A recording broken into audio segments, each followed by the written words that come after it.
നമ്മുടെ കൂടെ നിന്നുള്ളത് രാഷ്ട്രീയ നിരീക്ഷകൻ, സാമ്പത്തിക നിരീക്ഷകൻ, വായു നിരീക്ഷകൻ, വാന നിരീക്ഷകൻ, അങ്ങനെ നിരീക്ഷണ മേഖലയിൽ പ്രാഗൽഭ്യം തെളിയിച്ച ശ്രീജിത്ത് പണിക്കർ സാറാണ്. നമസ്കാരം സാർ. സത്യത്തിൽ ഏത് നിരീക്ഷകനാണ്?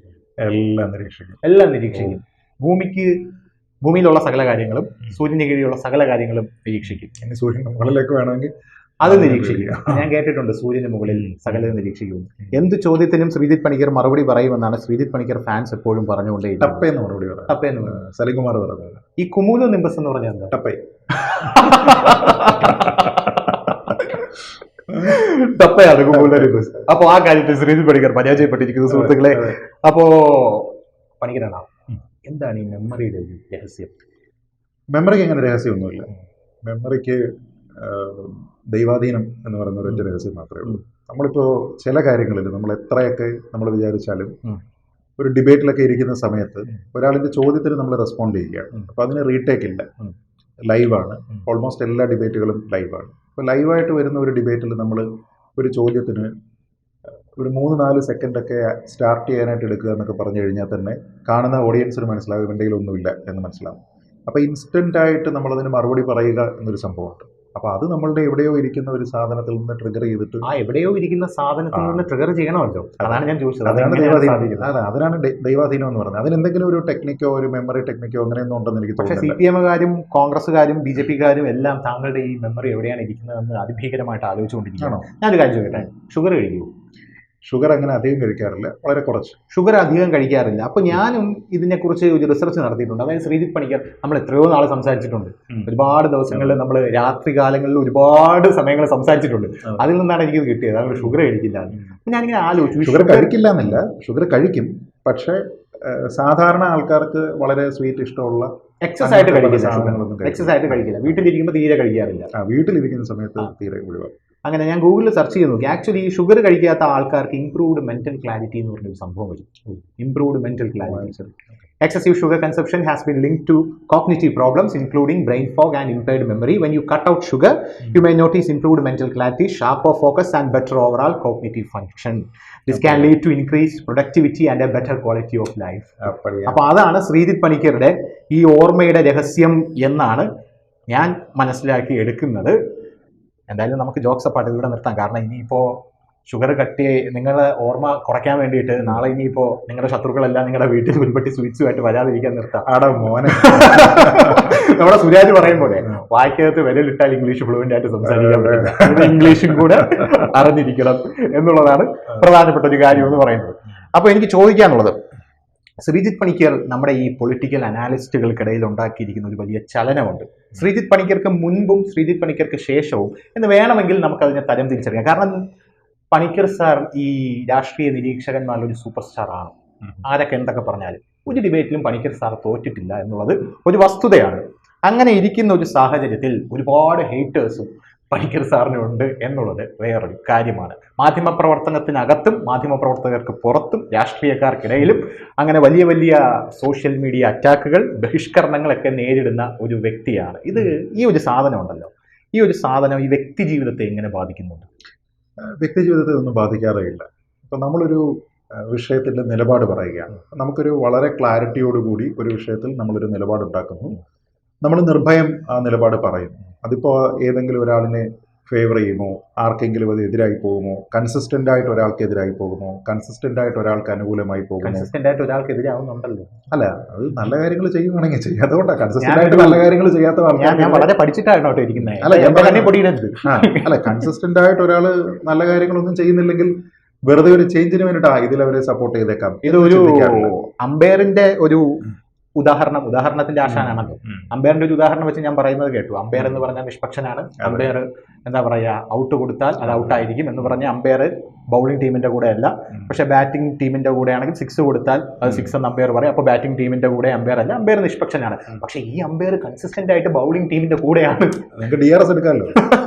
നിങ്ങൾ എടുക്കുന്ന DRS പൊടിയുന്നില്ലേ? അപ്പൊ തേടംപേരല്ലേ നോക്കുന്നത്?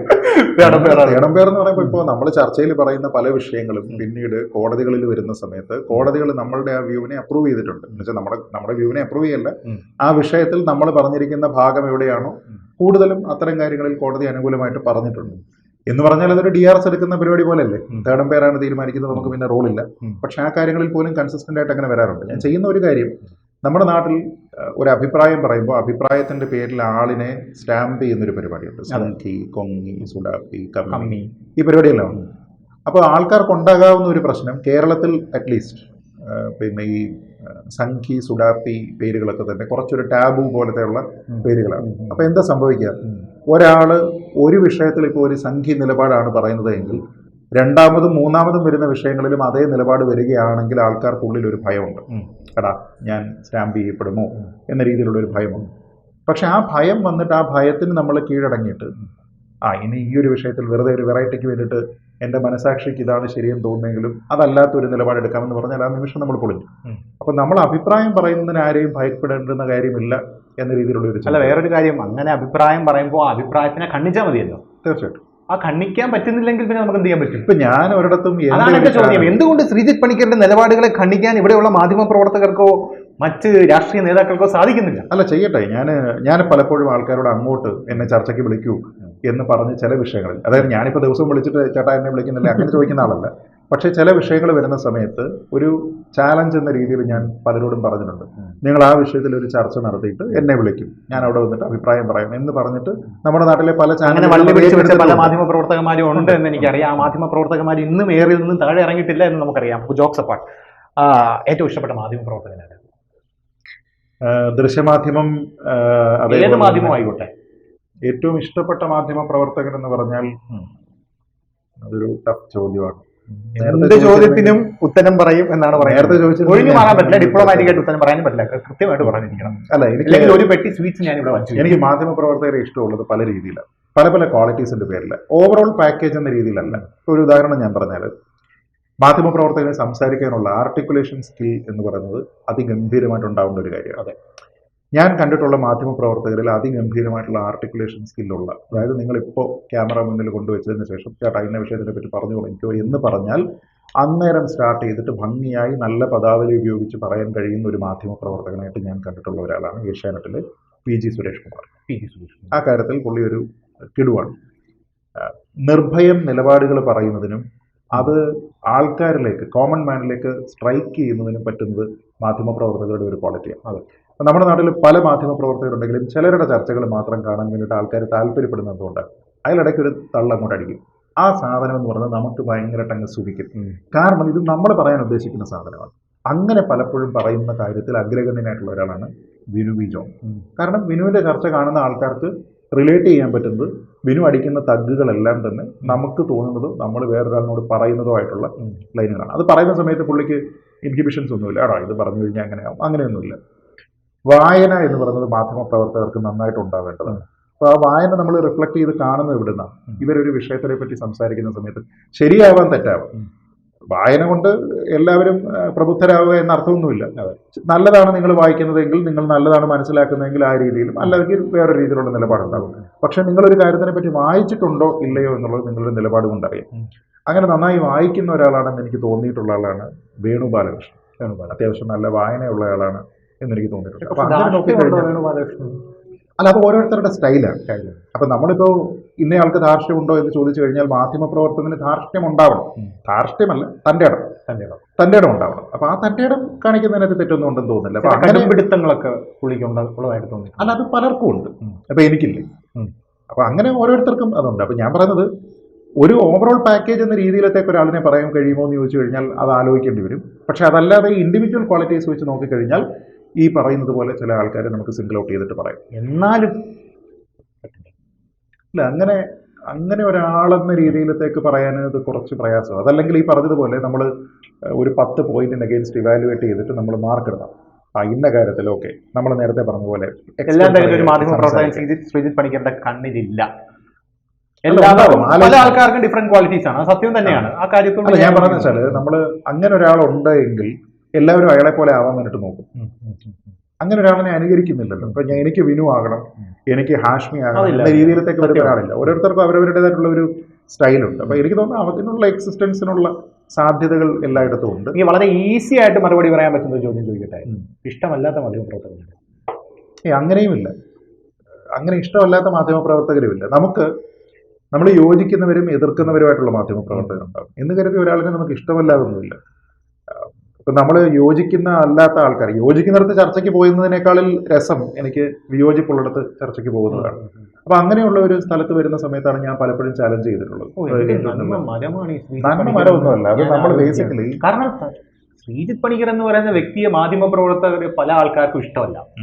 ഞാൻ വളരെ ഓപ്പൺ ആയിട്ട് പറയുകയാണ്, പല ആൾക്കാരും ബഹിഷ്കരിക്കുകയാണ്. ശ്രീജിത്ത് പണിക്കരെ ചർച്ചയ്ക്ക് വിളിക്കരുത് എന്ന് പറയുന്ന പല മാധ്യമ പ്രവർത്തകരും ഉണ്ട്. ശ്രീജിത്ത് പണിക്കരെ വിളിച്ചു കഴിഞ്ഞാൽ ഞാൻ ചർച്ചയ്ക്ക് ഇരിക്കില്ല എന്ന് പറയുന്ന മാധ്യമ പ്രവർത്തകരുണ്ട്. എങ്ങനെ സാധിക്കും? ഇല്ല ധനുഷ്, ഇതിലൊരു തമാശയുണ്ട്. നോക്കൂ, ഇത് ഞാൻ ഏറ്റവും ഡിസഡ്വാൻറ്റേജ് ആണ്. ഞാനിപ്പോൾ ഒരു ചർച്ചയ്ക്ക് പോകുന്ന സമയത്ത് അവരുടെ ചാനൽ, അവരുടെ ആങ്കർ, ചോദ്യം ചോദിക്കുന്നത് അവര്, എത്ര സമയം ഞാൻ സംസാരിക്കണമെന്ന് തീരുമാനിക്കുന്നത് അവര്, ഇടപെടേണ്ടത് എവിടെ വെച്ച് എന്ന് തീരുമാനിക്കുന്നത് അവര്, അപ്പുറത്ത് ആരെ കൊണ്ടുവന്നിരുത്തണം എന്ന് തീരുമാനിക്കുന്നത് അവരാണ്. അപ്പൊ പൂർണ്ണമായ കൺട്രോൾ അവരുടെ കയ്യിലാണ്. ആ സ്ഥലത്താണ് ഞാൻ പോയിട്ട് പറയുന്നത്, ആ വിഷയത്തിൽ എന്നെ ചർച്ചയ്ക്ക് വിളിച്ചു കഴിഞ്ഞാൽ നമുക്ക് ഇരിക്കാൻ ചാലഞ്ച് എന്ന് പറയുന്നത്. എന്ന് പറഞ്ഞു കഴിഞ്ഞാൽ എല്ലാം നിങ്ങളുടെ അഡ്വാൻറ്റേജിലുള്ള കാര്യമാണ്. ഇത് എങ്ങനെ കട്ട് ചെയ്തിട്ട് എങ്ങനെ എപ്പോൾ ടെലികാസ്റ്റ് ചെയ്യണം, എത്ര ടെലികാസ്റ്റ് ചെയ്യണം എന്ന് തീരുമാനിക്കുന്നത് പോലും ഒരു പക്ഷേ മറ്റുള്ളവരാണ്. അവിടേക്കാണ് ഞാൻ പോയിട്ട് പറയുന്നത് നിങ്ങൾ ചെയ്യൂ. പൗരത്വ ഭേദഗതി നിയമം ആ ചർച്ചയ്ക്ക് വരുന്ന സമയത്ത് 24 ന്യൂസിൻ്റെ അടുത്ത് ഞാൻ അങ്ങോട്ട് പറയുകയാണ്, നിങ്ങൾ എന്നെ ചർച്ചയ്ക്ക് വിളിക്കൂ ഈ വിഷയത്തിൽ. കാരണം നിങ്ങൾ അരുൺകുമാർ വിചാരിച്ചു കാണും, ഇവൻ ആരടാ എന്നെ ചർച്ചയ്ക്ക് വിളിക്കുന്നു എന്ന് വിചാരിച്ചു കാണും. ഞാൻ വിചാരിച്ചു കാണും. അങ്ങനെ ഒന്നും പറയണ്ട. ഇതിപ്പോ ലാളിത്യം, എളിമ അതൊന്നും കാണിക്കേണ്ട ആവശ്യമില്ല. എളിമയൊന്നുമല്ല ഞാൻ പറഞ്ഞ ചില അവര് ആ ചാനലിന്റെ ഭാഗമായിട്ട് അദ്ദേഹം നടത്തിയ 1-2 വീഡിയോസ് ഉണ്ടായിരുന്നു, അദ്ദേഹം ചെയ്ത വീഡിയോസ്. അപ്പം ഇതിപ്പോ ഒരു മാധ്യമ പ്രവർത്തകൻ ഒരു അഭിപ്രായം പറയുമ്പോൾ തെറ്റായി പോകുന്നതിനൊന്നും നമ്മളാരും ചോദ്യം ചെയ്യാറൊന്നുമില്ല. അതൊക്കെ എല്ലാവർക്കും വരുന്ന കാര്യമാണ്. പക്ഷെ നിങ്ങളുടെ ഒരു ചാനലിന്റെ നിലപാടെന്ന രീതിയിലേക്ക് നിങ്ങളൊരു പരിപാടി റെക്കോർഡ് ചെയ്ത് അതിന് വേണ്ടത് ഗ്രാഫിക്സ് സപ്പോർട്ട് എല്ലാം എടുത്ത് നിങ്ങളൊരു പാക്കേജ് ആയിട്ട് ഒരു 20 മിനിറ്റ്സ് പരിപാടി അവതരിപ്പിക്കുകയാണെങ്കിൽ അത് നിങ്ങളുടെ ചാനലിന്റെ നിലപാടാണ്. പത്രങ്ങളിലൊക്കെ എഡിറ്റോറിയൽ എഴുതുന്നത് പോലെയാണ്. അപ്പൊ അത് നിങ്ങൾ പറഞ്ഞു കഴിഞ്ഞാൽ അത് കറക്റ്റ് ആയിരിക്കണം. അതിൽ ഫാക്ച്വൽ ആയിട്ടുള്ള എറർ ഉണ്ടാവുക, അതിൽ നിങ്ങൾ പറയുന്നതിൽ തെറ്റുണ്ടാവുക, നിങ്ങളുടെ അജണ്ട ഇതിലുണ്ടാവുക എന്ന് തോന്നുന്ന സമയത്താണ് ഞാൻ പറയുന്നത്, ഇതിൽ ഇന്ന തെറ്റുകളുണ്ട്, അതുകൊണ്ട് നമുക്ക് ചർച്ചയാവാം എന്ന് പറയുന്നു. അവരുടെ നല്ല കാര്യം എന്ന് പറഞ്ഞാൽ ആ ചർച്ച അവർ അക്സെപ്റ്റ് ചെയ്തു. അങ്ങനെ അക്സെപ്റ്റ് ചെയ്തു. നമ്മുടെ വിളിച്ചിട്ടില്ല, അതൊരു മോശം കാര്യമല്ലേ? അതിനുശേഷം പിന്നെ വിളിക്കാത്തത് ഇപ്പൊ പേടിയാണോ? എനിക്കും പുള്ളിക്ക് അല്ലല്ല, പണിക്കർ ചേട്ടന് പേടിയാണ് ഞാൻ പറയുന്നത്, പുള്ളിക്ക് പേടിയാണ്. അല്ല, എന്നെ സംബന്ധിച്ചിടത്തോളം എന്നെ ഇന്ന് വൈകിട്ട് ചർച്ചയ്ക്ക് വിളിച്ചാലും ഞാൻ പോകും. എന്നെ വിളിക്കാതെ അത് അവരുടെ താല്പര്യം, നമുക്കിപ്പോ പറയാൻ പറ്റില്ലല്ലോ. ഇതിപ്പോ അവരുടെ, ഞാൻ നേരത്തെ പറഞ്ഞ പോലെ ഇത് മുഴുവൻ അവരുടെ സെറ്റപ്പ് അല്ലേ. അപ്പൊ അവർക്ക് തീരുമാനിക്കാം അവർക്ക് ആരെ ചർച്ചയ്ക്ക് വിളിക്കണം. ഈ ചർച്ച പോലും പുള്ളി വിളിച്ചിട്ടില്ല. വളരെ ഗംഭീരമായിട്ട് പുള്ളിക്ക് മനസ്സിലായി ഇനിയും മുട്ടിയാൽ. അതെനിക്കറിയില്ല, പക്ഷേ എന്നെ വിളിച്ചിട്ടില്ല. കുഴപ്പിച്ച മാധ്യമ പ്രവർത്തകരുണ്ട്? ആരുമില്ല. ആരും ചോദ്യം ചോദിച്ചിട്ടും കുഴപ്പിച്ചില്ല, ഒന്നും സംഭവിച്ചില്ല. എനിക്ക് എല്ലായ്പ്പോഴും ഇപ്പൊ നേരത്തെ ക്വാളിറ്റീസ് പറഞ്ഞില്ലേ, അതിലെനിക്ക് നല്ലൊരു ക്വാളിറ്റി ആയിട്ട് എനിക്ക് തോന്നിയിട്ടുള്ള ഒരു സംഭവം ശ്രീ MP നികേഷ് കുമാറിനാണ്. കാരണം അദ്ദേഹം പറയുന്ന പല നിലപാടുകളും സോഷ്യൽ മീഡിയയിൽ ട്രോൾ ചെയ്യപ്പെടാറുണ്ട്, അതിലെതിരെ അഭിപ്രായം പറയാറുണ്ട്. അപ്പൊ ഞാനും ഇതൊക്കെ ചെയ്യാറ്. തമാശ കാണുന്നിടത്ത് തമാശ രീതിയിൽ വിമർശിക്കാറുണ്ട്, കാര്യമായിട്ടുള്ള സമയത്ത് കാര്യമായിട്ട് ചെയ്യാറുണ്ട്. അദ്ദേഹം പറയുന്ന ചില കാര്യങ്ങൾ തെറ്റാണെന്ന് പറഞ്ഞുകൊണ്ട് ഞാൻ എൻ്റെ ഫേസ്ബുക്ക് പേജിൽ വീഡിയോ ചെയ്തിട്ടുണ്ട്. അദ്ദേഹം തന്നെ ഒരിക്കലും ഒരു ഫേസ്ബുക്കിൽ ഒരു പോസ്റ്റ് ഇട്ടിരുന്ന സമയത്ത് അതിൽ ഞാൻ എൻ്റെ അഭിപ്രായം പബ്ലിക് കമന്റ് ആയിട്ട് ഇട്ടിരുന്നതാണ്. അപ്പൊ നോർമലി ചില ടൈപ്പ് ഓഫ് മാധ്യമ പ്രവർത്തകർ, അത് മാധ്യമ പ്രവർത്തകർ മാത്രമല്ല ഏത് മേഖലയിലുള്ളവരാണെങ്കിലും, അവരെ പരസ്യമായിട്ട് ഒരാൾ ചലഞ്ച് ചെയ്യുകയോ അവർ പറയുന്നത് തെറ്റാണെന്നൊക്കെ സ്ഥാപിക്കുകയോ ഒക്കെ ചെയ്തു കഴിഞ്ഞാൽ ചില ആൾക്കാരെ സംബന്ധിച്ചിടത്തോളം ഒരു വ്യക്തിവിരോധം ഉണ്ടാവും. അപ്പൊ അങ്ങനെയാണെങ്കിൽ ഇനി ഞാൻ അവനെ വിളിക്കുന്നില്ല എന്ന് തീരുമാനിക്കുന്നു. പക്ഷേ നികേഷ് കുമാറിനുള്ള ഒരു ക്വാളിറ്റി ഇതൊക്കെ ഉണ്ടായിട്ട്, ഇതൊക്കെ അദ്ദേഹം കാണുന്നുണ്ടല്ലോ, അദ്ദേഹം അറിയുന്നുണ്ടല്ലോ, പക്ഷെ അദ്ദേഹത്തിന് എന്നെ വീണ്ടും ചർച്ചയ്ക്ക് വിളിക്കുന്നതിന് യാതൊരു ബുദ്ധിമുട്ടുണ്ടെന്ന് ഒരാളല്ല നികേഷ് കുമാർ എന്നാണ് പറഞ്ഞത്. അതെനിക്കറിയില്ല, പക്ഷെ ഇതൊരു ക്വാളിറ്റിയാണ്. കാരണം ഞാൻ എതിർക്കപ്പെടുന്നു, പക്ഷെ എനിക്ക് എന്നെ എതിർക്കുന്ന ആളിനെ വിളിച്ചിരുത്തി ചർച്ച ചെയ്യുന്നതിന് ബുദ്ധിമുട്ടില്ല. അതൊരു എക്സലന്റ് ക്വാളിറ്റിയാണ്. അങ്ങനെ കുഴപ്പിച്ച മാധ്യമ പ്രവർത്തനം ഇല്ല, ഇതുപോലെ ഉള്ള മാധ്യമ പ്രവർത്തകനാണോ? ഇനി ഈ മാധ്യമ പ്രവർത്തനത്തില് ഇയാളെ ഈ പണിക്കേ കൊള്ളില്ല എന്ന് തോന്നിയിട്ടുള്ള ആരെങ്കിലും ഒക്കെ കാണും. ഇത്രയും നേരമായിട്ട് വളരെ ഡിപ്ലോമാറ്റിക് ആയിട്ട് മറുപടി പറഞ്ഞു കഴിഞ്ഞു. ഇവൻ ആരടാ ജേർണലിസ്റ്റ് ആക്കിയത്? അത് എനിക്ക് നമ്മളുടെ ഈ മെയിൻ സ്ട്രീം വിഷ്വൽ മീഡിയയിൽ ചാനൽ ചർച്ചകൾ നടത്തുന്ന ആൾക്കാരെ പറ്റി അങ്ങനെ തോന്നിയിട്ടില്ല. കാരണം അവരവിടെ എത്തണമെങ്കിൽ അതിനൊരു പ്രോസസ് ഉണ്ട്. ഇപ്പൊ നമ്മൾ ഇന്ത്യൻ ടീമിൽ അല്ലെങ്കിൽ ഒരു IPL ടീമിൽ ഒരാൾ കളിക്കുന്നു എന്ന് പറഞ്ഞാൽ അവിടെ വെറുതെ എത്തുകയല്ല, അതിനൊരു പ്രോസസ് ഉണ്ട്. പക്ഷെ അതല്ലാതെ ജേർണലിസ്റ്റ് ട്രെയിനികളായിട്ട് അല്ലെങ്കിൽ ജേർണലിസ്റ്റുകളായിട്ടൊക്കെ നിൽക്കുന്ന ചില ആൾക്കാരുണ്ട്. അവരുടെ ചില ചോദ്യങ്ങളൊക്കെ കേട്ട് കഴിയുമ്പോഴത്തേക്ക് ഫീൽഡിൽ ഗ്രൗണ്ടിൽ പോയി റിപ്പോർട്ട് ചെയ്യുന്ന ചില ആൾക്കാരുണ്ട്. അവർ ചിലപ്പോൾ മാധ്യമ പ്രവർത്തകരോട് ചോദിക്കുന്ന ചില ചോദ്യങ്ങൾ ചോദിക്കാതിരിക്കുമ്പോൾ ഒക്കെയുണ്ട്. ഇപ്പൊ ഉദാഹരണത്തിന് കേരളത്തിലെ ഏറ്റവും വലിയ വിവാദമായിട്ടുള്ള ഒരു വിഷയം മുഖ്യമന്ത്രിയുടെ മകളുമായി ബന്ധപ്പെട്ട ഒരു സംഭവം നടക്കുന്ന സമയത്ത് ചിലപ്പോൾ മാധ്യമ പ്രവർത്തകരെ കാണാൻ വേണ്ടിയിട്ട് മുഖ്യമന്ത്രി വരുന്ന സമയത്ത് ഈ പാൽക്കുപ്പികളായിട്ടുള്ള പല മാധ്യമ പ്രവർത്തകരും ഇതിൽ ഒരു ചോദ്യം പോലും ചോദിക്കില്ല. ഞാൻ പറഞ്ഞത് അങ്ങനെയാണെങ്കിൽ നിങ്ങൾക്ക് ആ ഭയം എന്ന് പറഞ്ഞൊരു കാര്യം ഉണ്ടാവാൻ പാടില്ല. രാഷ്ട്രീയം ഉണ്ടായിരിക്കും, നിങ്ങൾക്ക് രാഷ്ട്രീയം ഉണ്ടായിരിക്കും, പക്ഷെ ചോദ്യം ചോദിക്കണം. കാരണം നിങ്ങൾ ഫസ്റ്റ് നിങ്ങളൊരു മാധ്യമ പ്രവർത്തകനാണ്. നിങ്ങളുടെ രാഷ്ട്രീയം എന്ന് പറയുന്നത് മറ്റൊന്നായിരിക്കും. ചോദ്യങ്ങൾ ചോദിക്കുക. കഴിഞ്ഞ ദിവസം നികേഷ് കുമാറിനെ പച്ചയ്ക്ക് നമ്മുടെ മുഖ്യമന്ത്രി പിണറായി വിജയൻ നിങ്ങളെ കാണിക്കുന്ന ചെറ്റത്തരത്തിന് ഞാൻ എന്തിനാണ് മറുപടി പറയുന്നതെന്ന് പറഞ്ഞു. നികേഷ് കുമാർ പൂച്ചയെ പോലെ ഇരുന്നല്ലോ, ഒരു പ്രശ്നമില്ലായിരുന്നു. അല്ല നോക്കുക, അവിടെ അദ്ദേഹത്തിന്റെ ഗസ്റ്റാണ്, അദ്ദേഹത്തിന്റെ ഷോയാണ്, എനിക്ക് തോന്നുന്നത് ലൈവാണ്. അപ്പൊ ആ സമയത്ത് എനിക്ക് തോന്നുന്നില്ല ഏതെങ്കിലും ഒരു മാധ്യമ പ്രവർത്തകൻ അവിടെ ഒരു ചകട ഉണ്ടാക്കാൻ വേണ്ടിയിട്ട് ശ്രമിക്കുമെന്ന് ഞാൻ കരുതുന്നില്ല. അദ്ദേഹത്തിന്റെ അഭിപ്രായം പറയുകയാണ്. അദ്ദേഹത്തെ പ്രൊവോക്ക് ചെയ്യുന്നതിനപ്പുറം പേടിയൊന്നും എനിക്ക് തോന്നുന്നില്ല. അങ്ങനെ ആർക്കെങ്കിലും പേടിയൊന്നും ഉണ്ടാവും എന്ന് എനിക്ക് തോന്നുന്നില്ല. അദ്ദേഹം നന്നായി ഹാൻഡിൽ ചെയ്തു. ഇപ്പോ നമുക്ക് വിമർശിക്കാം, പക്ഷേ അതിനുശേഷമെങ്കിലും പുള്ളിക്കാരൻ ഒരു വരി പറയണ്ടേ, ഇങ്ങനെ പറഞ്ഞത് തെറ്റായിരുന്നു. അല്ല, അത് പറയണം, അത് നിശ്ചയമായിട്ട് പറയണം. അത് പുള്ളി മാത്രമല്ല, ഞാൻ പറഞ്ഞത് ഇപ്പൊ ലൈവിൽ ഞാനിപ്പോ ചർച്ചയിൽ ചിലപ്പോൾ മോശമായിട്ടൊരു ഭാഷ പെട്ടെന്ന് പറഞ്ഞു കഴിഞ്ഞാൽ ധനുഷ് ഒന്നാമത് അത് എക്സ്പെക്ട് ചെയ്യുന്നില്ല. അതിൽ നിന്ന് നമ്മൾ അതിന്റെ ഒരു സെൻസസിലേക്ക് വരാനായിട്ട് ചിലപ്പോൾ കുറച്ച് സമയം എടുക്കും. ലൈവായിട്ടാണ് ഇത് പൊക്കോണ്ടിരിക്കുന്നത്. നമ്മൾ കാണിക്കുന്നത് ലൈവാണെങ്കിൽ ധനുഷിന്റെ മനസ്സിൽ ആ സമയത്ത് ഉണ്ടാകുന്നത് ഇത് ലൈവാണ്, ഞാൻ എന്ത് ചെയ്യും, ഞാൻ ഇടപെട്ടാൽ ഇതിന്റെ ഭാവി എന്താണ്, ഈ സംഭവങ്ങളൊക്കെ ഉണ്ടാവും. അപ്പൊ അതുകൊണ്ട് നമുക്ക് ആ ഒരു സമയത്തുണ്ടാകുന്ന കാര്യത്തിൽ വലിയ കൺട്രോൾ ഇല്ല. പക്ഷെ അതിനപ്പുറത്തേക്ക് ഇത് കഴിയുമ്പോൾ, അല്ലെങ്കിൽ നമ്മളൊന്ന് കൂളായി കഴിയുമ്പോഴത്തേക്ക് നമ്മളും പ്രതികരിക്കണം, നമ്മുടെ സ്ഥാപനം പ്രതികരിക്കണം, നമ്മുടെ കമ്മ്യൂണിറ്റി പ്രതികരിക്കണം. നമ്മുടെ നാട്ടിൽ മാധ്യമ പ്രവർത്തനം ഇവിടെ നരേന്ദ്രമോദി ഇതിനെ കൊല്ലുന്നേ ഇല്ലാതാക്കുന്നേ എന്നൊക്കെ പറയുമ്പോൾ ഇത്തരം പ്രസ്താവനകൾ ഞാൻ ചോദിക്കുന്നത്, ഈ പ്രസ്താവന വരുന്നത് കെ സുധാകരന്റെ വായിൽ നിന്നാണെന്ന് കരുതിക്കും. നരേന്ദ്രമോദിയിലേക്കൊന്നും പോകണ്ട, കെ സുരേന്ദ്രന്റെ വായിൽ നിന്നാണെന്ന് കരുതിക്കും. അപ്പൊ പ്രതികരിക്കും ഭയങ്കരമായിട്ട്. അവിടെ ഒരു പ്രശ്നമുണ്ട്. അപ്പൊ അതെന്തുകൊണ്ടാണ്? രാഷ്ട്രീയമായിട്ടുള്ള നിങ്ങളുടെ താല്പര്യം കൊണ്ടാണോ, അധികാരമുള്ള ആൾക്കാരായതുകൊണ്ടാണോ, ഇവർക്ക് വലിയ രീതിയിലുള്ള സ്വാധീനം നമ്മളുടെ ഈ മേഖലയിലുണ്ട് എന്ന് ചിന്തിച്ചിട്ടാണോ? അത് പ്രശ്നമാണ്. ഞാൻ പറയുന്നത് നമ്മുടെ നാട്ടിൽ കുറെ അസോസിയേഷൻസ് ഒക്കെ ഇല്ല, KUWJ പോലെയൊക്കെയുള്ള അസോസിയേഷനുകളുണ്ട്. അപ്പൊ അവര് ഇത്തരം കാര്യങ്ങളിലും പ്രതികരിക്കണം. നിങ്ങൾ ചെയ്യുന്ന ചെറ്റത്തരം, നിങ്ങളിൽ ചിലർ ചെയ്യുന്ന ചെറ്റത്തരം എന്ന് പറഞ്ഞാൽ ചെറ്റത്തരം എന്താണെന്ന് പറയണം. ചെറ്റത്തരം എന്ന വാക്കിന്റെ പൊളിറ്റിക്കൽ കറക്റ്റ്നെസ് തന്നെ വേറൊരു വിഷയമാണ്. പക്ഷെ എങ്കിൽ പോലും അത് ചോദ്യം ചെയ്യപ്പെടണം. എന്തിനാണ് അങ്ങനെ ഒരു പദം ഉപയോഗിക്കുന്നത്, എന്ത് തരത്തിലുള്ള കാര്യമാണ് ഉണ്ടായിരിക്കുന്നത്? മാധ്യമപ്രവർത്തകർക്ക് അജണ്ട ഉണ്ടാകും, രാഷ്ട്രീയക്കാർക്ക് അജണ്ട ഉണ്ടാകും. ഞാൻ ചോദിക്കാം, വളരെ നിസ്സാരമായിട്ടുള്ള കാര്യം. മുഖ്യമന്ത്രിയുടെ അടുത്ത് ഞാനായിരുന്നു അവിടുത്തെ മാധ്യമ പ്രവർത്തകനെങ്കിൽ പെട്ടെന്ന് ചോദ്യം ചോദിക്കുന്ന സമയത്ത് ചിലപ്പോൾ എനിക്കത് ഒരു സമയത്ത് നമ്മൾ പ്രതീക്ഷിക്കാത്തത് കൊണ്ട് ചിലപ്പോൾ കിട്ടിയെന്നിരിക്കില്ല. പക്ഷേ ഒരു 2 മിനിറ്റ് കഴിയുമ്പോൾ ചിലപ്പോൾ ഞാൻ അദ്ദേഹത്തിനോട് തിരിച്ചു ചോദിക്കും, മറിയക്കുട്ടിക്ക് 1.5 ഏക്കർ സ്ഥലമുണ്ടെന്ന് ദേശാഭിമാനി റിപ്പോർട്ട് ചെയ്തിരുന്നത് ഏത് തരത്തിലുള്ള മാധ്യമ പ്രവർത്തനത്തിൽ വരും? ഉത്തമമായ മാധ്യമ പ്രവർത്തനമാണോ, അങ്ങ് പറഞ്ഞ വാക്കാണോ എന്ന് ചോദിക്കും. അത് ചോദിച്ചില്ലെങ്കിൽ പിന്നെ ഞാൻ മാധ്യമ പ്രവർത്തകനല്ല, എന്നെ ഈ പണിക്ക് കൊള്ളില്ല എന്നാണ് ഞാൻ. അത് ചോദിക്കണം, അത് ചെയ്യാനുള്ള കഴിവുണ്ടാവണം. ഇപ്പോൾ നമ്മുടെ നാട്ടിൽ മാധ്യമ പ്രവർത്തകർ രാഷ്ട്രീയക്കാരെ ഇന്റർവ്യൂ ചെയ്യുന്ന സമയത്ത് പലപ്പോഴും ഒന്നിലധികം മാധ്യമ പ്രവർത്തകർ അവരുടെ വട്ടപ്പേര് ചോദിച്ചിട്ടുണ്ട്. നിങ്ങൾക്ക് ഇന്നതുപോലെ ഒരു വട്ടപ്പേരില്ലേ എന്ന രീതിയിൽ. ഇപ്പൊ ഈ അടുത്തിടെ പിന്നെ ശ്രീ കെ സുരേന്ദ്രനെ അഭിമുഖം നടത്തുന്ന സമയത്ത് ഒരു മാധ്യമ പ്രവർത്തകൻ ചോദിക്കുകയാണ്, ബീഫ്, ഉള്ളി, മറ്റേത് മറിച്ചത് എന്നൊക്കെയുള്ള രീതിയിലത്തേക്ക് കൊണ്ടുവന്ന് ചോദിക്കുന്നു. മുമ്പൊരിക്കൽ ഉസ്മാൻ എന്നോ മറ്റോ പറഞ്ഞിട്ട് രമേശ് ചെന്നിത്തലയ്ക്കെതിരെ ഉണ്ടായിരുന്നു. പിണറായി വിജയനെതിരെ ആരെങ്കിലും ചോദിച്ചിട്ടുണ്ടോ? അത് ചോദിച്ചിട്ടില്ല. അതൊരു പ്രശ്നമുണ്ട്. അതപ്പം ഭയമാണോ, മറ്റേ ഞാൻ പറഞ്ഞതുപോലെ മറ്റ് അധികാരത്തിന്റെ ഇതുകൊണ്ടാണോ, ഇവർ തന്നെ വീണ്ടും വരുമെന്നുള്ളത് കൊണ്ടാണോ, നമ്മുടെ മേഖലയിൽ ഇവർക്ക് സ്വാധീനം ഉണ്ടെന്നുള്ളത് കൊണ്ടാണോ, നമ്മുടെ രാഷ്ട്രീയം അത് തന്നെ ആയതുകൊണ്ടാണോ എന്നുള്ള ഒരു വലിയ പ്രശ്നമുണ്ട്. അത് ചിന്തിക്കേണ്ടത് മാധ്യമപ്രവർത്തകർ. ഇത്രയും രസമായിട്ട് മാധ്യമപ്രവർത്തകരുടെ സൈഡ് പിടിച്ച് പറയുന്ന ചേട്ടനെയാണല്ലോ ചേട്ടാ ഇവരെല്ലാവരും കൂടെ ബഹിഷ്കരിച്ചിരിക്കുന്നത്. ഞാനിത് മാധ്യമപ്രവർത്തകരുടെ സൈഡ് അല്ലല്ലോ പറഞ്ഞു, ഇവരിത് ചെയ്യണമായിരുന്നു എന്നാ പറഞ്ഞത്.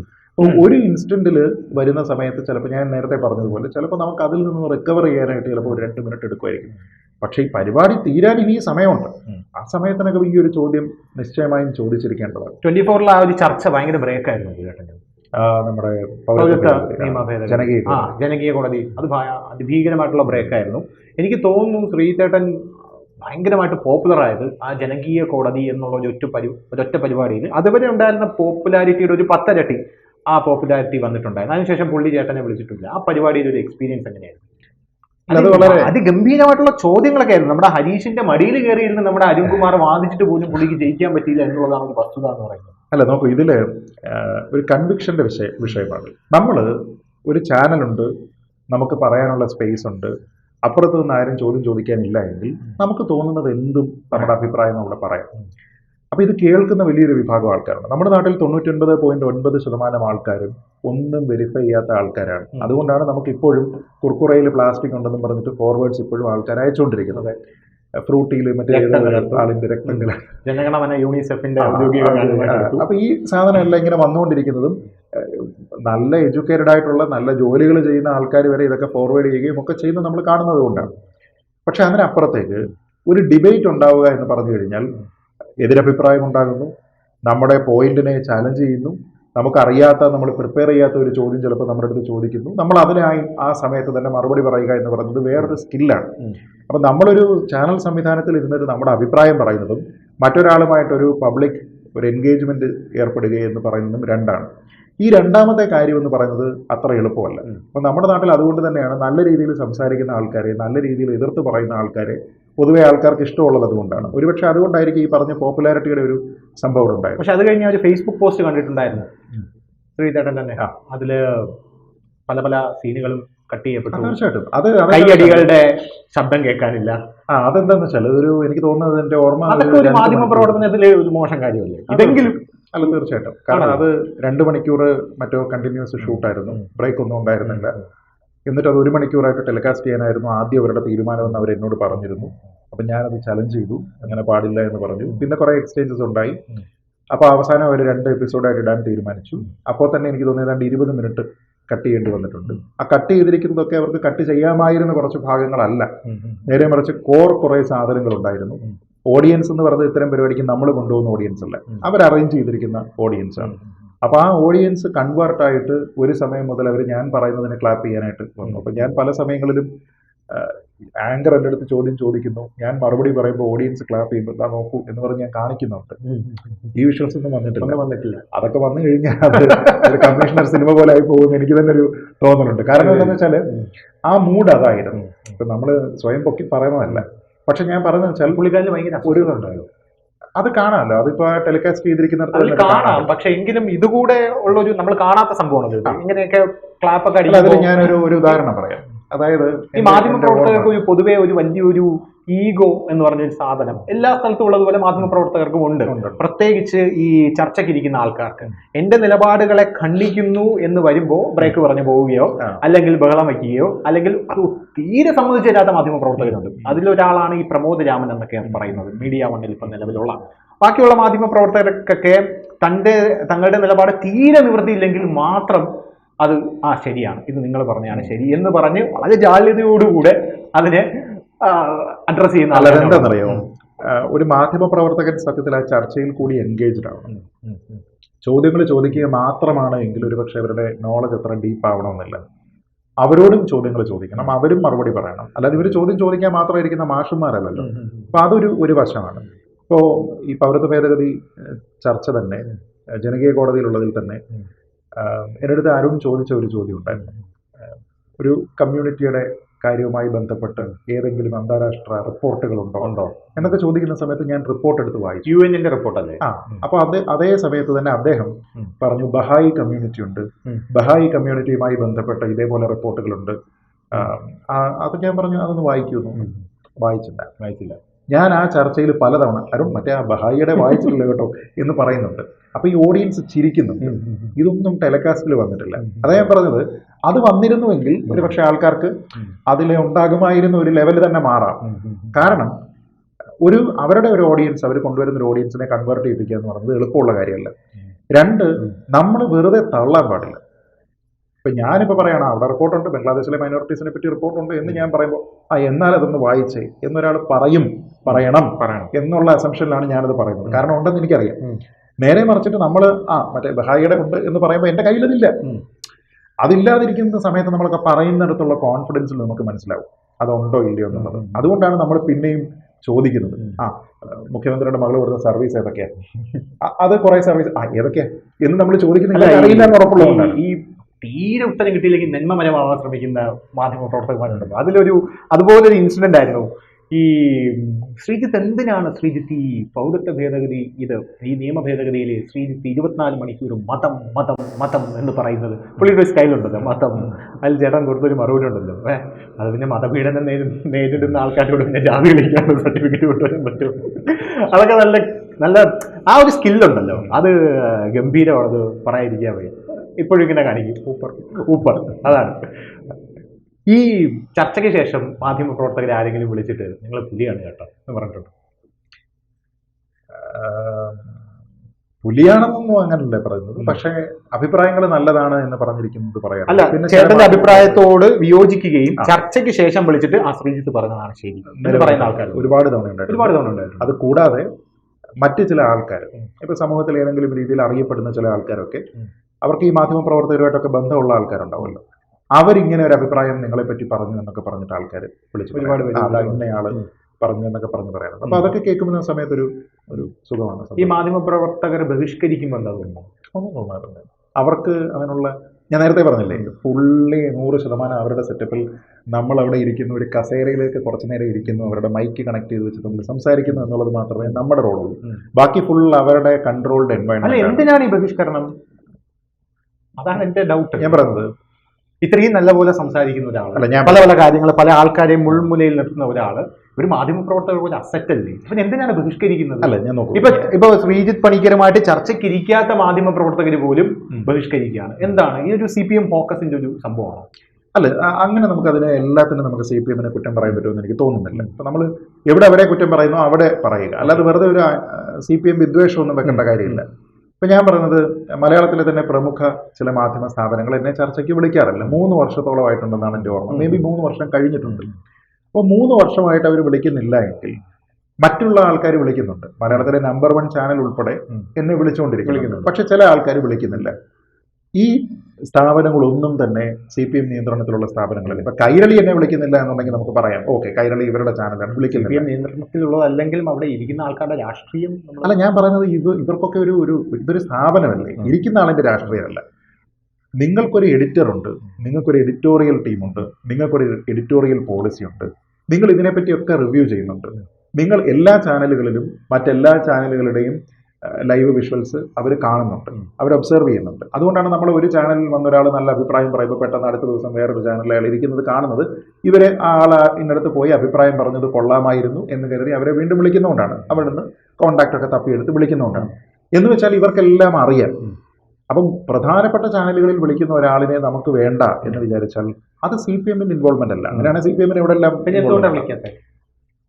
എതിരൊരു അഭിപ്രായം ഉണ്ടാകുന്ന സമയത്ത് ചില ആൾക്കാർക്ക്, ചില ആങ്കർമാരെ സംബന്ധിച്ച്, ചില സ്ഥാപനങ്ങളെ സംബന്ധിച്ചിട്ട് അവർക്ക് വേണ്ടത് ഒരു പഞ്ചിങ് ബാഗാണ്. ഞാൻ ഇടി കൊടുത്തു കഴിഞ്ഞാൽ അവൻ ഇടി മേടിച്ചിട്ട് അവിടെ ഇരിക്കണം, അവൻ തിരിച്ചെന്നെ ഇടിക്കാൻ പാടില്ല. അപ്പൊ അങ്ങനെയുള്ള ആൾക്കാരുണ്ട്. ഇപ്പൊ എന്നെ സംബന്ധിച്ച് ഞാൻ മോശമായ ഭാഷ ഉപയോഗിച്ച് ചർച്ചയിൽ പങ്കെടുക്കാറില്ല. ആൾക്കാരെ അനാവശ്യമായിട്ട് പിന്നെ എന്തെങ്കിലും പറഞ്ഞ് പ്രകോപിപ്പിക്കുകയോ ഇറങ്ങിപ്പോവുകയോ അങ്ങനത്തെ ഒരു പരിപാടി ഉണ്ടല്ല. വിഷയം വിട്ട് സംസാരിക്കുന്ന രീതി പോലുമില്ല. എന്നോട് ചോദിക്കുന്നു, ആ വിഷയത്തിൽ നിന്നുകൊണ്ടുള്ള മറുപടി ഞാൻ പറയുന്നു, ഷാർപ്പായിട്ടേ പറയുള്ളൂ. അത് അല്ലാതെ വെറുതെ പോയി പറഞ്ഞിട്ട് കാര്യമില്ല. പറയുന്ന അതേ നാണയത്തിൽ തിരിച്ചു കൊടുക്കും. അത് ചെയ്യും, അത് 100% ചെയ്യും. ഞാൻ പറയുന്നത്, ഇതൊരു ഇൻഫർടൈൻമെന്റ് ഷോയാണ്. ഇതിൽ എന്റർടൈൻമെന്റ് ഉണ്ട്, നിങ്ങൾക്ക് ഇൻഫർമേഷൻ. അതെ, ഈ എന്റർടൈൻമെന്റ് വാല്യൂ കൊണ്ടാണ് ഈ ചർച്ചകൾ പലതും വൈറലാകുന്നതെന്ന് നമുക്കറിയാം. അപ്പൊ ഇതെല്ലാം കിട്ടും. എന്നിട്ടും നിങ്ങൾ ഒരാളിനെ വിളിക്കുന്നില്ല എങ്കിൽ അയാളുടെ അഭിപ്രായത്തിനോട് നിങ്ങൾക്ക് ഭയമായതുകൊണ്ടാണ്. ആ തരം അഭിപ്രായം പറയുന്ന മറ്റാൾക്കാരെ നിങ്ങൾ വിളിക്കുന്നുണ്ടാവാം. പക്ഷേ ഒരാളിനെ നിങ്ങൾ സിംഗിൾ ഔട്ട് ചെയ്തിട്ട് അയാളെ മാറ്റി നിർത്തുകയാണെങ്കിൽ അത് ഒരു പ്രത്യേക കാലയളവിലേക്ക് ഇപ്പം നിങ്ങൾക്ക് ഞങ്ങളുടെ ഒരു അജണ്ട അനുസരിച്ചിട്ട് തെരഞ്ഞെടുപ്പിന് മുമ്പ് 1 മാസത്തേക്ക് ഇയാളെ ഞങ്ങൾ വിളിക്കുന്നില്ല എന്നാണെങ്കിലും ഓക്കെ. പക്ഷെ നിങ്ങൾ കണ്ടിന്യൂസ് ആയിട്ട് വിളിക്കുന്നില്ല എങ്കിൽ അതിനർത്ഥം നിങ്ങൾക്ക് ഇത്തരത്തിലുള്ള ഒരു എതിരഭിപ്രായം വന്നാലോ അങ്ങനെ ഒരു അഭിപ്രായം പറയുന്ന ഒരാളിനെയോ നിങ്ങൾക്ക് അംഗീകരിക്കാൻ ബുദ്ധിമുട്ടുണ്ടെന്നാണ്. അതിനപ്പുറത്തേക്കൊന്നുമില്ല. പക്ഷേ എനിക്കത് എന്നെ ബാധിക്കുന്നുണ്ടോ എന്ന് ചോദിച്ചു കഴിഞ്ഞാൽ എന്നെ അത് ബാധിക്കുന്നതേ ഇല്ല. കാരണം ഇന്നത്തെ കാലം എന്ന് പറഞ്ഞു കഴിഞ്ഞാൽ നമ്മൾ TV-യിൽ നോക്കിക്കൊണ്ട് ചാനൽ ചർച്ച കാണുന്ന ആൾക്കാരെക്കാൾ കൂടുതൽ സോഷ്യൽ മീഡിയയിലാണ്. അപ്പോൾ സോഷ്യൽ മീഡിയയിൽ നമുക്ക് നിരവധി അവസരങ്ങളുണ്ട്. ഇത് സോഷ്യൽ മീഡിയയിലാണ്, എനിക്ക് വേണമെങ്കിൽ സോഷ്യൽ മീഡിയയിൽ എൻ്റെ അഭിപ്രായം പറയാം. അപ്പോൾ അതിനുള്ള ഒരു ഓപ്പർച്യൂണിറ്റി അവിടെ ഉള്ളത് കൊണ്ട് ബഹിഷ്കരണം എന്ന് പറയുന്ന ഒന്നും തന്നെ ആരെയും ബാധിക്കുമെന്ന് എനിക്ക് തോന്നുന്നില്ല. 1. 2, നല്ല ആൾക്കാരെ സംബന്ധിച്ചിടത്തോളം വ്യത്യസ്തമായിട്ടുള്ള അഭിപ്രായങ്ങൾ ഉണ്ടാവുന്നിടത്താണ്. കാരണം ചാനൽ ആങ്കറെ നോക്കി ചർച്ച കാണുന്നവരുണ്ട്, പാനലിസ്റ്റിനെ നോക്കി ചർച്ച കാണുന്നവരുണ്ട്. അപ്പോൾ അങ്ങനെ നോക്കിക്കഴിഞ്ഞാൽ നിങ്ങൾക്ക് കോൺഫ്ലിക്റ്റിംഗ് ആണെങ്കിലും എന്താണെങ്കിലും നിങ്ങളുടെ ഒരു ബിസിനസ് ഇവിടെ ഓടണം. ആ ബിസിനസ് ഓടണമെങ്കിൽ ഇതേപോലെ കൊള്ളാവുന്ന ആൾക്കാരാരെങ്കിലും നല്ല അഭിപ്രായം പറയുന്ന ആൾക്കാർ വരണം. അല്ലാതെ വെറുതെ എന്തെങ്കിലും വന്നിട്ട് പറഞ്ഞിട്ട് പോകുന്ന ആൾക്കാരല്ല ഉണ്ടാകുന്നത്. അപ്പോൾ ആ ആസ്പെക്ട് പോലും വിട്ടിട്ട് നിങ്ങൾ ചില ആൾക്കാരെ ബഹിഷ്കരിക്കാൻ തീരുമാനിച്ചാൽ അതിനർത്ഥം നിങ്ങൾക്ക് അവരോട് ചർച്ചയിൽ ഏർപ്പെടാൻ ഭയമാണ് എന്നാണ്. അസൂയുണ്ടോ ശ്രീജിത്ത് പണിക്കരോട്? അസൂയ എന്ന് ഞാൻ പറയുന്നില്ല, നിങ്ങൾക്ക് ഭയമാണ്. ആ അഭിപ്രായം പറയുന്ന ആൾക്കാരെ, ബോൾഡായിട്ട് അഭിപ്രായം പറയുന്ന ആൾക്കാരെ നിങ്ങൾക്ക് ഭയമാണ്. പക്ഷേ എനിക്കതൊരു വിദ്വേഷമല്ല, എനിക്കതിൽ പ്രശ്നമൊന്നുമില്ല. ഇപ്പം അങ്ങനെ വിളിക്കാത്ത ആൾക്കാർ ഇപ്പോൾ സപ്പോസ് എന്നെ വിളിക്കാത്ത ആൾക്കാരാരെങ്കിലും ഇന്ന് എന്നെ വിളിക്കുന്നു വിളിച്ചു, ഞാൻ ഒരിക്കലും ഒരാളിനോട് ഇതുവരെ കണ്ടില്ലല്ലോ 2 കൊല്ലം ഇതൊന്നും ഞാൻ ചോദിക്കുന്നില്ല. അവരുടെ ചാനൽ, അവരുടെ പ്രൈവറ്റ് മാനേജ്മെന്റ്, അവരുടെ തീരുമാനം. അവർ ഇന്ന് എന്നെ വിളിക്കാൻ തീരുമാനിച്ചാൽ എനിക്ക് സൗകര്യം ഉണ്ടെങ്കിൽ ഞാനിതിൽ പങ്കെടുക്കുക, ഇല്ലെങ്കിൽ പങ്കെടുക്കുന്നില്ല. അല്ലാതെ നിങ്ങൾ കഴിഞ്ഞ 3 കൊല്ലം അല്ലെ 4 കൊല്ലം എന്നെ വിളിച്ചെങ്കിലേ ഞാനിവിടെ വരത്തുള്ളായിരുന്നു എന്നുള്ള പരിപാടിയൊന്നും എനിക്കില്ല. കാരണം നമുക്ക് അഭിപ്രായം പറയാനാണ് നമ്മൾ പോകുന്നത്. അഭിപ്രായം പറയുന്നു പോരുന്നു, അതിനപ്പുറത്തേക്കുള്ള ബാഹ്യമായ കാര്യങ്ങളൊന്നും നമ്മളെ ബാധിക്കുന്നതല്ല. അല്ലെങ്കിൽ നമുക്ക് ഈഗോയോ അവൻ എന്നെ വിളിക്കാതെ എനിക്കൊന്നുമില്ല, എനിക്ക് വിളിച്ചാലുമില്ല വിളിച്ചില്ലെങ്കിലും ഒന്നുമില്ല, അങ്ങനെയൊന്നുമില്ല. നമ്മളിപ്പം ഞാൻ നാളെ TV ചാനലിൽ അഭിപ്രായം പറഞ്ഞാൽ വലിയ ആളാവാം അങ്ങനെയൊന്നും വെച്ച് വന്ന ആളൊന്നും അല്ലല്ലോ. കാര്യം ഒന്നും മൈൻഡ് ചെയ്യാതെ അങ്ങ് മുന്നോട്ട് പോകുന്നൊരു അത്രേ ഉള്ളൂ സംഭവം. പിന്നെ വേറൊരു കാര്യമുണ്ട്, ഈ പല വിളിക്കാത്ത സ്ഥാപനങ്ങളിലുള്ള പല മാധ്യമ പ്രവർത്തകർക്കും വിളിക്കണമെന്ന് ആഗ്രഹമുള്ള ആൾക്കാർ വ്യക്തിപരമായിട്ട് എന്നോട് പറഞ്ഞിട്ടുള്ള ആൾക്കാരുണ്ട്, സ്ഥിരം എന്നെ വിളിക്കുന്ന ആൾക്കാരുണ്ട്. അപ്പോൾ അത് എന്തുകൊണ്ടാണ് വിളിക്കാത്തതെന്നുള്ളത് അവർ പറയാറുണ്ട്. ആ മാനേജ്മെന്റിനുള്ള ഭയമാണ്, ഇൻഡിവിജ്വൽസിനുള്ള ഭയമല്ല. നമ്മൾ ചിലപ്പോൾ വിചാരിക്കുന്നത് എങ്ങനെയായിരിക്കും, അല്ല അവന് ഇയാളോട് അത്ര ഇതായിരിക്കത്തില്ല, അങ്ങനെയൊന്നും അല്ല. ഇൻഡിവിജ്വൽസിനൊന്നും എനിക്ക് തോന്നുന്നില്ല ബുദ്ധിമുട്ടുണ്ടെന്ന്. മാനേജ്മെന്റ്, അതുകൊണ്ടാണ് ഞാൻ പറഞ്ഞത്, ഇൻഡിവിജ്വൽസിന് അപ്പുറത്തേക്ക് നിങ്ങൾക്കൊരു എഡിറ്റോറിയൽ ടീമുണ്ട്, നിങ്ങൾക്കൊരു എഡിറ്റർ ഉണ്ട്, നിങ്ങൾക്കൊരു എഡിറ്റോറിയൽ പോളിസി ഉണ്ട്. ആഫ്റ്റർ ഓൾ നിങ്ങളൊരു സ്ഥാപനമാണ്. നിങ്ങളൊക്കെ 10-100 കൊല്ലത്തിന് മുകളിലുള്ള മാധ്യമ പാരമ്പര്യം അവകാശപ്പെടുന്ന ആൾക്കാരാണ്. ഒരാളിനെ ബഹിഷ്കരിച്ചിട്ട് മാറി നിൽക്കുന്നതല്ലല്ലോ നിങ്ങളുടെ ആ മാധ്യമ സ്ഥാപന പാരമ്പര്യം എന്ന് പറയുന്നത്. അപ്പോൾ അത് നിങ്ങൾ നോക്കേണ്ട കാര്യമാണ്. നിങ്ങൾ ചെറുതാവുകയാണ് എന്ന് മാത്രമേ എനിക്ക് അതിനകത്ത് പറയാം. ശരി, ഇനി നമുക്കൊരു സെഗ്മെന്റിലോട്ട് കിടക്കാം. ഞാൻ കുറച്ച് പേര് പറയാം, ഒറ്റ വാക്കിൽ ഡിസ്ക്രൈബ് ചെയ്യണം. ഒറ്റ വാക്ക്. ഓക്കെ. കുറച്ച് മാധ്യമ പ്രവർത്തകരുടെ പേര് തന്നെയാണ്, ഒറ്റ വാക്കിൽ, സമയമില്ല, ശരി, പെട്ടെന്ന് പറയണം. അരുൺകുമാർ. അരുൺകുമാർ ആലോചിക്കാൻ പാടില്ല. സ്വന്തമായിട്ട് ഉണ്ടാക്കിയിരിക്കുന്ന ഒരു ബോക്സിൽ നിന്ന് മാത്രം അഭിപ്രായം പറയാനായിട്ടുള്ള ആർജവമുള്ളയാൾ. ഷാനി പ്രഭാകർ. എന്നെ ഇന്നേ വരെ ചർച്ചയ്ക്ക് വിളിച്ചിട്ടില്ലാത്ത മാധ്യമ പ്രവർത്തകർ. നികേഷ് കുമാർ. എതിരഭിപ്രായം ഉണ്ടെങ്കിലും അതിനെ അക്സെപ്റ്റ് ചെയ്യാനായിട്ടും അതിനോട് സഹിഷ്ണുത പുലർത്താനും കഴിയുന്ന മാധ്യമ പ്രവർത്തകർ. P T Suresh Kumar. അതിഗംഭീരമായി സംസാരിക്കാൻ കഴിയുന്ന, നല്ല വായനയുള്ള, നല്ല പൊളിറ്റിക്കൽ സെൻസുള്ള മാധ്യമ പ്രവർത്തകർ. അഭിലാഷ് മോഹൻ. നല്ല രീതിയിൽ ആർട്ടിക്കുലേറ്റ് ചെയ്യാൻ കഴിയുന്ന ആളാണ്. പക്ഷേ അദ്ദേഹത്തിൻ്റെ നിലപാടുകൾ പലപ്പോഴും ഒരു ചർച്ചയിൽ ആങ്കർ എന്ന നിലയ്ക്ക് വിട്ടിട്ട് അദ്ദേഹം ഒരു പാർട്ടി അനുഭാവി എന്ന രീതിയിലേക്ക് സംസാരിക്കുന്ന രീതി വരാറുണ്ട്. അയ്യപ്പദാസ്. വളരെ ബാലൻസ്ഡ് ആയിട്ടുള്ള ഒരു മാധ്യമ പ്രവർത്തകൻ. ഹഷ്മി. അതിഗംഭീരമായി സംസാരിക്കാൻ കഴിയുന്ന, നല്ല ഭാഷയുള്ള, നല്ല ശബ്ദമുള്ള, നല്ല ആറ്റിറ്റ്യൂഡുള്ള, പേഴ്സണലി നല്ലൊരു സുഹൃത്തായിട്ടുള്ള മാധ്യമ പ്രവർത്തകൻ. വേണുഗോപാലകൃഷ്ണൻ. നല്ല വായനയുള്ള, അതിഗംഭീരമായ രീതിയിലുള്ള ആർട്ടിക്കുലേഷൻ സ്കില്ലുള്ള മാധ്യമ പ്രവർത്തകൻ. വിനു വിജോൺ. ഒന്നാന്തരം ആർജവമുള്ള, ഇവനാണ് ആൺകുട്ടി എന്ന് പറയാവുന്ന രീതിയിലുള്ള മാധ്യമ പ്രവർത്തകൻ. ഫൈനലി വളരെ ടാക്ടിക്കലായിട്ടുള്ള, വളരെ തന്ത്രശാലിയായിട്ടുള്ള, ആൾക്കാരെ എങ്ങനെ ഹാൻഡിൽ ചെയ്യണം എന്നതിനെ പറ്റി അറിയാവുന്ന, സ്വന്തം വ്യക്തിത്വം വിട്ടുകൊടുക്കാത്ത, വളരെ എല്യൂസീവായിട്ടുള്ള മാധ്യമപ്രവർത്തകർ. കൂടുതൽ വാർത്തകളും വിശേഷങ്ങളും നിങ്ങളിലേക്ക് എത്താൻ ABC മലയാളം സബ്സ്ക്രൈബ് ചെയ്യുക, ബെൽ ബട്ടണും അമർത്തുക.